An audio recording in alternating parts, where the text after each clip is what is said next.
लोग क्या कहते हैं आपके विषय में, इस बात पर गौर मत कीजिए साहब।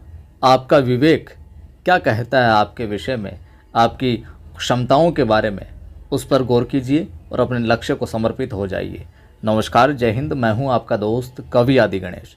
स्वागत करता हूं आप तमाम साथियों का हिंदी ग्रेड फर्स्ट और सेकंड हेतु, जो बिहारी रत्नाकर दोनों के अंदर लगता है। संपादक जगन्नाथ दास रत्नाकर साहब हैं। यहाँ से इनके दोहे हम देख रहे हैं। उम्मीद करता हूँ आपको समझ भी आ रहा होगा, अच्छा भी लग रहा होगा।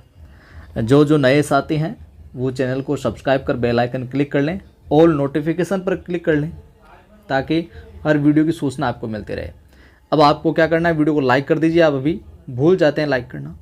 शेयर कर दीजिए सभी दोस्तों के साथ, सभी ग्रुप के अंदर, फेसबुक व्हाट्सएप पर आप स्टेटस भी लगा सकते हैं, क्योंकि यहाँ पर बिल्कुल फ्री ऑफ कॉस्ट निःशुल्क रूप से ग्रेड फर्स्ट और सेकंड की आपको तैयारी करवाई जा रही है। सारी चीज़ें आपको प्लेलिस्ट में मिल जाएगी। और जो कोई साथी विशुद्ध रूप से रीट की तैयारी में भी लगा हुआ है अभी, तो रीट की पिछली भर्ती के अंदर जो भी रद्द हुई है, उस समय सारा का सारा पाठ्यक्रम करवाया हुआ बहुत बेहतरीन ढंग से, वो आपको प्लेलिस्ट में मिल जाएगा। ठीक है, चलिए प्रारंभ करते हैं। टेलीग्राम चैनल को आप ज्वाइन कर लीजिएगा। कवि आदि गणेश हिंदी नाम से अपना टेलीग्राम चैनल है, जिस पर 6600 के तकरीबन लोग जुड़ चुके हैं। यहाँ पर भी मैं सवाल वगैरह, सूचना वगैरह डालता रहता हूँ। ठीक है, जल्दी ही एक नई सीरीज हम प्रारंभ करने वाले हैं।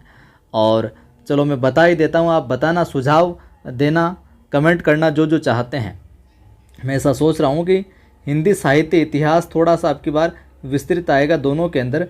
तो हिंदी साहित्य इतिहास के यूट्यूब के ऊपर फ्री ऑफ कॉस्ट बिल्कुल निःशुल्क रूप से टेस्ट सीरीज चलाऊं, जिसके अंदर सवाल कम रहेंगे, लेकिन उनको व्याख्यात्मक रूप में, जैसे एक सवाल है उसके 4 ऑप्शन है, एक उसके अंदर उत्तर हो जाएगा, और चारों ऑप्शन से रिलेटेड आपको इतनी चीज़ें बता दूं, यानी कि एक सवाल के साथ में आपके 4-5 फैक्ट है जो क्लियर होते जाएंगे। इस प्रकार से करने की मेरी योजना। अगर आप सहमत होते हैं तो कमेंट करके बताइएगा कि यस, हाँ सर, शुरू कीजिए आप। अगर कमेंट आपके अच्छे आते हैं, आपकी सहमति अच्छी आती है, तो हम ये सीरीज भी जल्दी ही प्रारंभ है जो कर देंगे। चलिए, और सारे सवाल गुणवत्तापूर्ण होंगे, विभिन्न परीक्षाओं में आए हुए होंगे, और साथ ही साथ उनकी व्याख्या भी मैं आपको करके बताऊंगा। अगर व्याख्या से रिलेटेड सवाल आ जाता है, और सारे सवाल बिल्कुल बहुत अच्छे होंगे। चलिए प्रारंभ करते हैं, उसकी हम बाद में बात करेंगे। पहला दोहा है आज की इस कक्षा का कि फिरी फिरी चित उत ही रह तू, फिरी फिरी चित उत ही रह तू, टूटी लाज की लाव, और अंग अंग छवि छोर में भयो भोर की नाव। फिरी फिरी चित उत ही रह तू, टूटी लाज की लाव, और अंग अंग छवि झोर में भयो भोर की नाव। क्या कहते हैं यहाँ पर बिहारी? बिहारी यहाँ पर एक सखी के माध्यम से कहलवा रहे हैं। ठीक है, सखी क्या कहती है यहाँ पर? इस जो पूरा का पूरा प्रसंग है, यूँ कहे कि एक नायिका का ही है एक तरीके से। तो एक इस तरह की नायिका है जो अपनी सखी से कहते हैं, और सखी और नायिका के बीच में ये बातचीत चलती है। तो वो सखी क्या कहती है? नायिका सखी से कहती है कि फिरी फिरी चित उत ही रह तू, टूटी लाज की लाव। कि है सखी, नायिका कह रही कि है सखी, मेरा चित्त जो है, मेरा हृदय जो है, मेरा मन जो है, वो जो नायक है ना, उसकी ओर ही है जो लग गया, उसके अंदर है जो फंस गया है। हे सखी, मेरा जो चित्त है, मेरा जो हृदय है, उस पल से ही, उस क्षण से ही है जो नायक के चक्कर में फंस गया है, जब से मैंने उसको देखा है। यानी कि जब से मैंने नायक को देखा है ना, उसी पल से, उसी मोमेंट से मेरा जो हृदय है ना, उस पर आसक्त हो गया, रूपासक्त हो गया। वो इतना अट्रैक्टिव है, आकर्षक है, सुंदर है। फिरी फिरी चित उत ही रह तू, टूटी लाज की लाव। और उसने उस लज्जा रूपी डोरी को भी तोड़ दिया, जिसके सहारे में उससे दूर हो रही थी। जिस लाज के सहारे, जिस शर्मो हया के सहारे में बच रही थी, उसने तो इस तरीके से है जो अट्रैक्ट कर लिया है मुझे।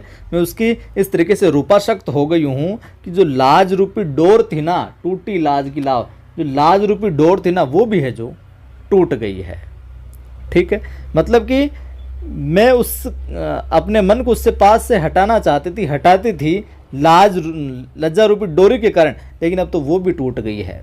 और मेरा चित्त है जो हृदय, जो बार बार है जो उधर ही है जो जा रहा है। उसके अंदर, या यूँ कहें कि उसके अंदर प्रेम पास में जो मैं फंस गई हूँ।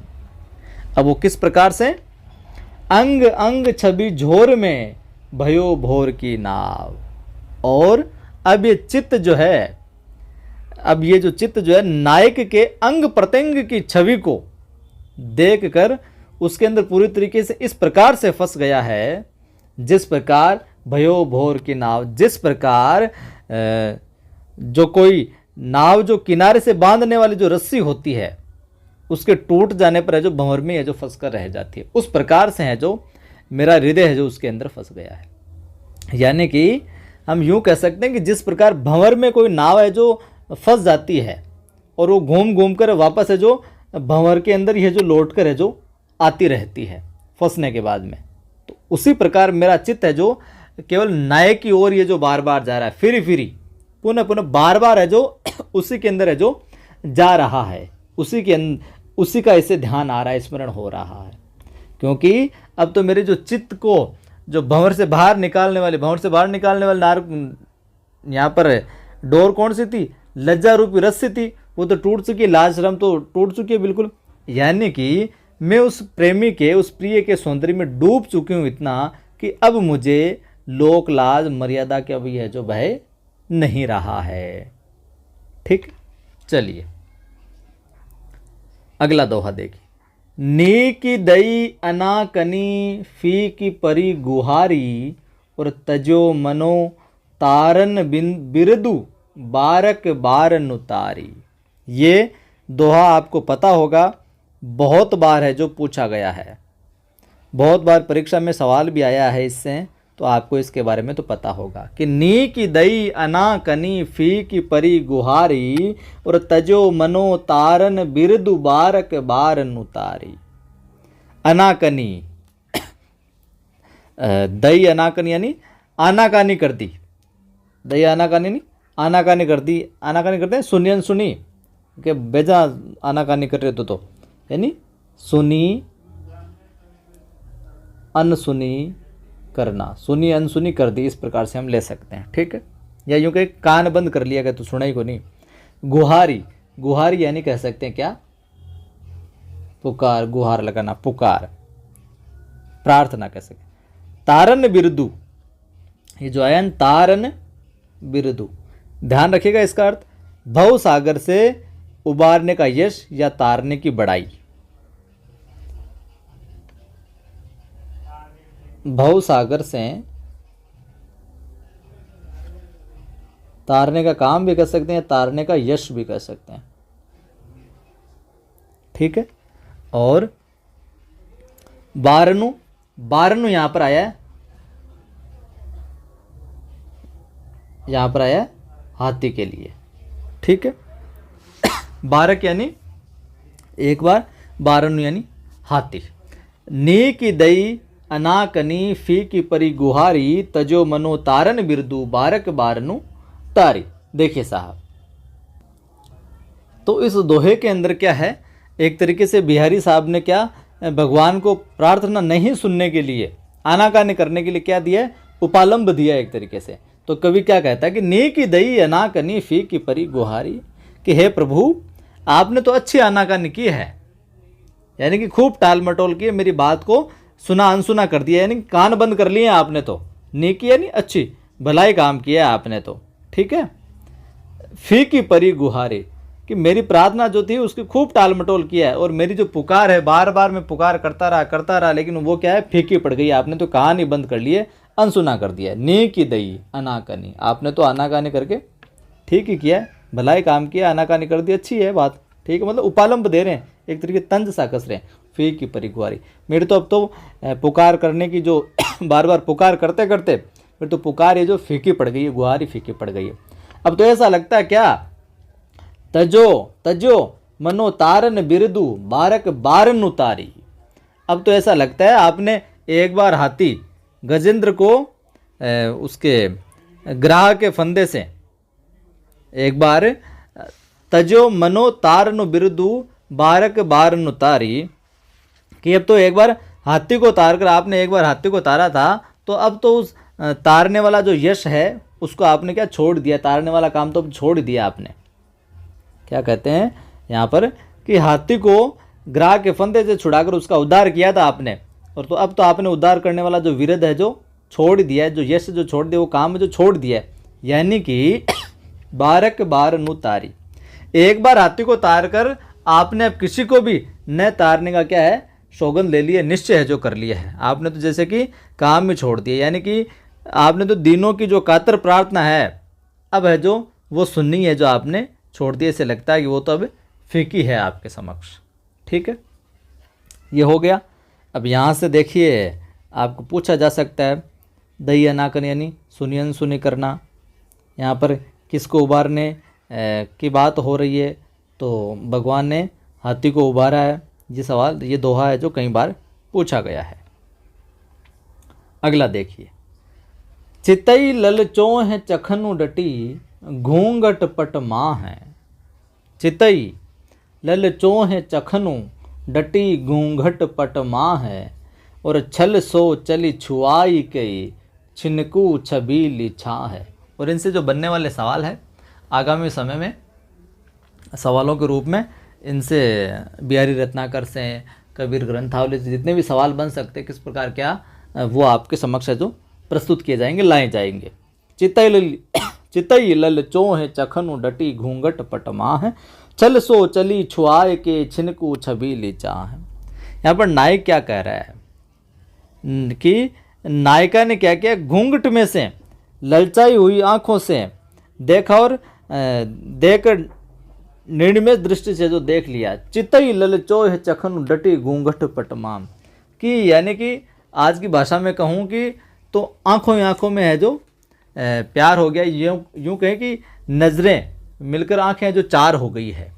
यहाँ पर क्या कहना चाह रहा है, नायक कहता है कि पहले तो घूंघट के अंदर से चितई ललचो है चखनु डटी घूंघट पट माँ, घूंघट पट यानी कि जो घूंघट उसने वस्त्र का कर रखा था उसके अंदर से आंखों से देखा, ललचाई हुई आंखों से देखा और उसके अंदर जो मुझे कैद कर लिया।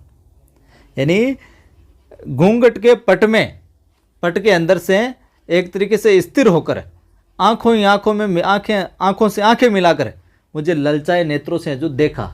चितई ललचाए चखनु डटी घूंघट पट माँ, घूंघट पट के अंदर से आंखों ही आंखों से आंखें मिलाई और मुझे ललचाए आंखों से देखा और नज़रें हैं जो चार होने लगी। तो मेरे चित्त का जो लालच है वो है जो और ललचाने लगा, और है जो बढ़ने लगा कि आंखें मिला के रखूं, मेरा लालच और बढ़ गया। वही है, आंखें जब चार होने लगती है तो फिर एक बार किसी ने देखा फिर वापस देखा फिर वापस देखा, तो वैसी स्थिति हो गई है। तो यहाँ पर नायक ऐसे जो कह रहा है। इसके बाद में क्या होता है, छल सो चली छुआए के छिनकू छबीली छाए। इसके पश्चात वह किसी बहाने से अपनी जो छबीली है, छल सो चली छुआए के छिनकू छबी, उसका वो क्या है, छाँ का, छबीली छाँ स्पर्श कराकर जो चली जाती है किसी भी बहाने से। इसके बाद में क्या होता है कि अपनी छबीली छाँ का वो स्पर्श कराकर जो निकल जाती है जो नायिका है, और ऐसा करके नायिका ने क्या अपने रूप का स्पर्शाभास करा दिया है। छल सो चली छुआए के, छुआ यानी अपने स्पर्शाभास करा दिया है। स्पर्श होने का आभास है जो वो कराकर है जो चली जाती है, या यूँ कहें कि मन में प्रेम के प्रति लालच जगाने का जो प्रयास किया है, फिर वो किसी बहाने से निकल जाती है, स्पर्श कराकर है जो चली जाती है। और कई छिनकू छबीली छा, और मैं उसकी छाया के स्पर्श मात्र से क्या हो गया, पुलकित हो गया साहब, हर्षित हो गया हूँ। अब उसका बहाना बनाकर मुझे अपनी छाया का स्पर्श प्रदान करना, यानी कि या यूँ कहें मेरे प्रति है जो उसका अनुराग है जो और बढ़ता है जो जा रहा है। यहाँ पर व्यंजना के रूप में हम ये लिख सकते हैं कि जब उस स्पर्शाभास हुआ, स्पर्श होने का जब मुझे आभास हुआ, जो मुझे उस समय सुख प्राप्त हुआ, तो मेरा मन क्या है, पूर्ण रूप से स्पर्श का जो वास्तव में स्पर्श का जो सुख प्राप्त होता है उसके लिए है जो व्याकुल हो उठा। चितई ललचो है चखनु डटी घूंघट पट माँ है, घूंघट के पट के अंदर से जैसे उसने मुझे देखा तो मेरा चित्त उसकी ओर आकर्षित हो गया, मेरा मन उसके अंदर अनुरक्त हो गया, और बार मेरा चित्त है जो और ललचाई आंखों से उसको है जो देखने का प्रयास करने लगा, देखने लगा। और फिर क्या हुआ, छल सो चली छुआ के, अपना स्पर्श आभास करा के है जो वो छल से जो चली गई कई छिनकू छबीली छाँ, और उसकी छाँ के अंदर है जो मैं अनुरक्त हो गया और है जो उसके अंदर डूबता चला गया और उसको उसके लिए मैं बेचैन हो उठा। तो ये था आज की कक्षा के अंदर 3 दोहे, बाकी के दोहे अगली कक्षा के अंदर। छोटे छोटे देखिए, मेरा हमेशा से जब से अपना ये चैनल प्रारंभ किया है, कोई रेयर कक्षाएं बड़ी हो गई तो बात अलग है, पर प्रयास ये किया अगर भर्ती परीक्षा में समय है तो छोटे छोटे वीडियो इस तरीके से बनाएं कि आपके मस्तिष्क के अंदर चीज़ें हैं जो धीरे धीरे आसानी से हैं जो चली जाती रहे। उसी लिए छोटे छोटे वीडियोज़ बनाए जा रहे हैं। वीडियो को लाइक कर दीजिए, शेयर कर दीजिए, पहली बार देख रहे हैं सब्सक्राइब कर बेल आइकन क्लिक कर लीजिए। जय हिंद, फिर मिलता।